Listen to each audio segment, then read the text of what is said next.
जिन्हें इनवाइट करूंगा वो कांग्रेस के बहुत बड़े नेता हैं और कांग्रेस के पूर्व अध्यक्ष हैं और अभी कुछ महीनों पहले उन्होंने उत्तर से दक्षिण तक पूरे भारत की पैदल यात्रा की।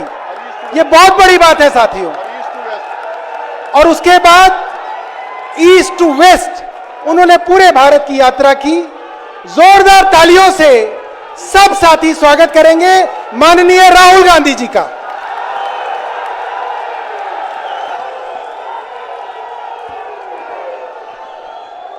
स्टेज से मैं केजरीवाल जी और सोरेन जी का भी नाम लेना चाहता हूं, क्योंकि वो आज यहां है नहीं, मगर दिल में हम सब एक साथ खड़े हैं। भाइयों और बहनों, इंडिया गठबंधन के कार्यकर्ताओं, आप सबका यहां बहुत बहुत स्वागत, नमस्कार।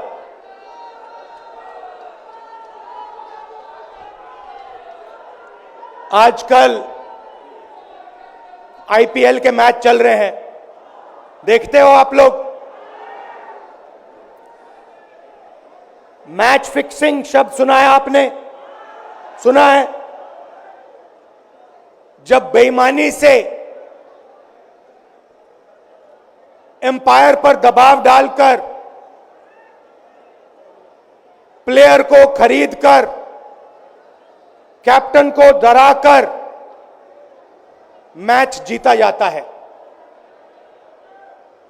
क्रिकेट में उसको मैच फिक्सिंग कहा जाता है। हमारे सामने लोकसभा का चुनाव है। अंपायर किसने चुने? नरेंद्र मोदी ने।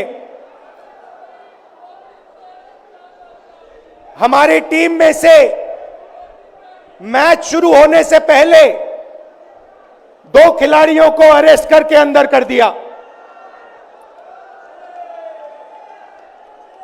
तो भाइयों और बहनों, ये जो चुनाव हो रहा है, नरेंद्र मोदी जी इस चुनाव में मैच फिक्सिंग करने की कोशिश कर रहे हैं। ये जो उनका 400 सीट का नारा है, ये बिना ईवीएम के, बिना मैच फिक्सिंग के, बिना सोशल मीडिया और प्रेस पर दबाव डालकर खरीदकर, ये 180 पार नहीं होने जा रहा है। सब मिलाकर आप देखिए,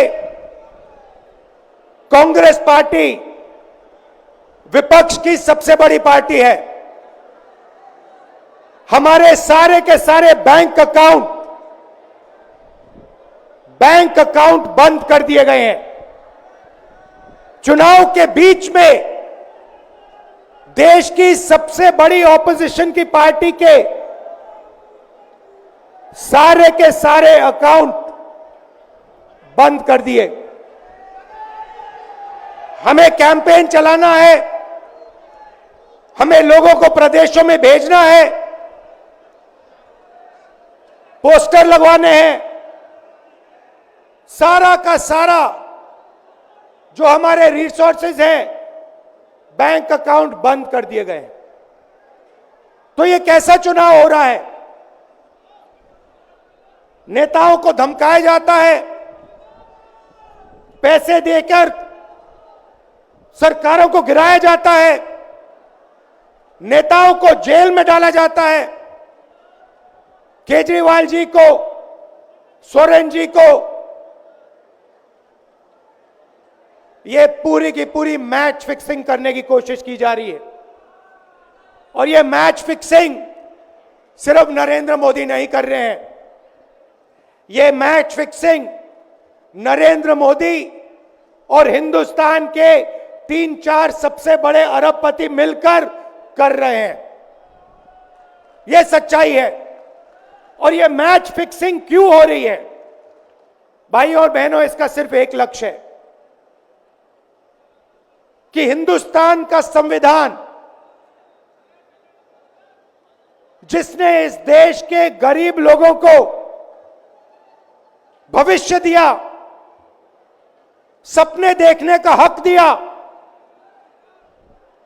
उस संविधान को हिंदुस्तान के गरीब जनता से के हाथ से छीनने के लिए यह मैच फिक्सिंग की जा रही है।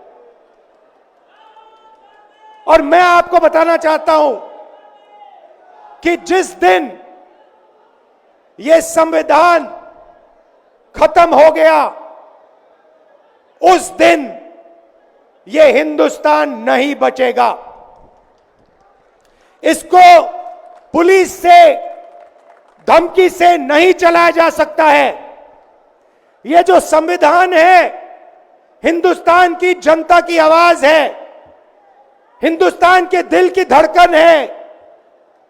इसको जिस दिन खत्म कर दिया गया, उस दिन यहां पे हिंदुस्तान नहीं बचेगा। अलग अलग स्टेट हो जाएंगे, हिंदुस्तान नहीं बचेगा। यही इनका लक्ष्य है। ये सोचते हैं कि संविधान के बिना धमकाकर, डराकर police, CBI, ED, income tax department के साथ देश चलाया जा सकता है। ये सोचते हैं मीडिया के बिना देश चलाया जा सकता है। आप मीडिया को खरीद सकते हो, आप मीडिया को दबा सकते हो, आप मीडिया के रिपोर्टर्स का मुंह बंद कर सकते हो, मगर आप हिंदुस्तान की आवाज को नहीं दबा सकते हो। इस आवाज को कोई नहीं दबा सकता। दुनिया में कोई ताकत नहीं है जो इस आवाज को दबा सकती है। भाइयों और बहनों, बीजेपी के एमपी ने कहा कि जैसे ही हम चुनाव जीतेंगे, मैच फिक्स करके 400 सीटें जीतेंगे, वैसे ही हम संविधान को बदल देंगे, संविधान को रद्द कर देंगे। ये ऐसे ही नहीं बोला गया। ये टेस्ट करने के लिए, आइडिया टेस्ट करने के लिए बीजेपी के एमपी ने बोला है। यह लड़ाई संविधान को बचाने की लड़ाई है। जैसे अखिलेश जी ने कहा, संविधान चला जाएगा, गरीबों के हक चले जाएंगे, आरक्षण चला जाएगा, और जो आपका धन है, गरीबों का धन है, किसानों का धन है, मजदूरों का धन है, वो 5-6 लोगों के हाथ में चला जाएगा। नोटबंदी की, जीएसटी लागू किया। मुझे बताइए, जीएसटी से, नोटबंदी से किस गरीब व्यक्ति को फायदा हुआ? किस छोटे दुकानदार को फायदा हुआ? किस किसान को फायदा हुआ? किस बेरोजगार युवा को फायदा हुआ? किसी को नहीं। 40 साल से सबसे ज्यादा बेरोजगारी हिंदुस्तान में आज है। 1% लोगों के पास हिंदुस्तान का पूरा धन, 22 लोग हैं। जितना धन उतने उनके हाथ में है, उतना ही धन 70 करोड़ लोगों के हाथ में है। ये संविधान को क्यों मिटाना चाहते हैं? क्योंकि आपका धन जो है आपसे छीनना चाहते हैं। मैंने जाति जनगणना की बात की, किसानों के एमएसपी की बात की, युवाओं को रोजगार देने की बात की। यही देश के सामने सबसे बड़े मुद्दे हैं। मगर एक बात याद रखिए, अगर आप लोगों ने पूरे दम से वोट नहीं दिया, तो इनकी मैच फिक्सिंग कामयाब हो जाएगी। यह आप भूलिए मत। और जिस दिन मैच फिक्सिंग कामयाब हो गई, उस दिन आपका संविधान, हमारा संविधान खत्म हो जाएगा। जिस दिन संविधान खत्म हो गया, उस दिन हिंदुस्तान के दिल पर एक बहुत बड़ी चोट लगेगी। तो ये जो चुनाव है, ये चुनाव कोई मामूली चुनाव नहीं है। ये चुनाव हिंदुस्तान को बचाने का, संविधान को बचाने का, और जो गरीबों का हक है, किसानों का हक है, पिछड़े वर्गों का, दलितों का, आदिवासियों का, गरीब जनरल कास्ट के लोगों का हक है, उसको बचाने का हक है, उसको बचाने का चुनाव है।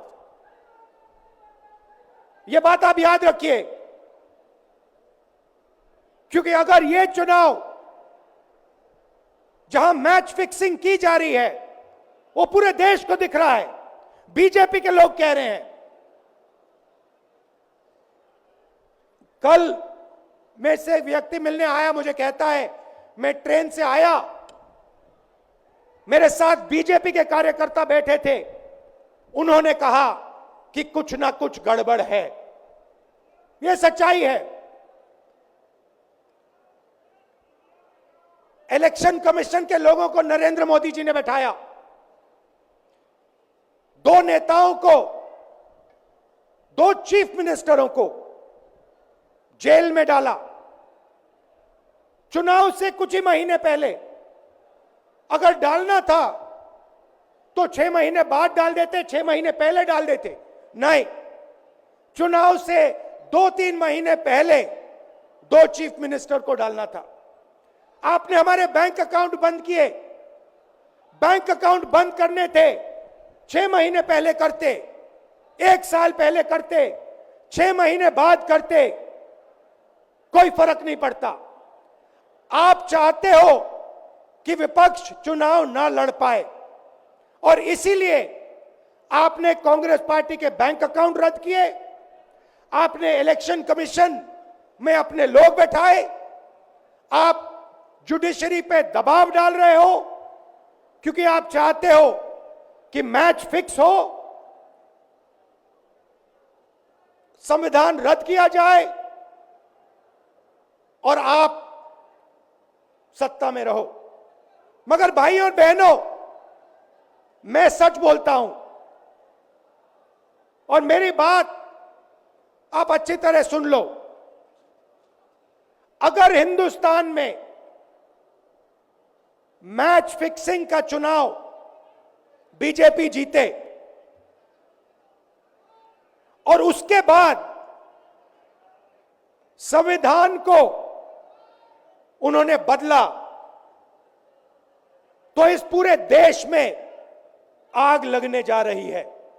जो मैंने कहा, याद रखो, यह देश नहीं बचेगा। यह चुनाव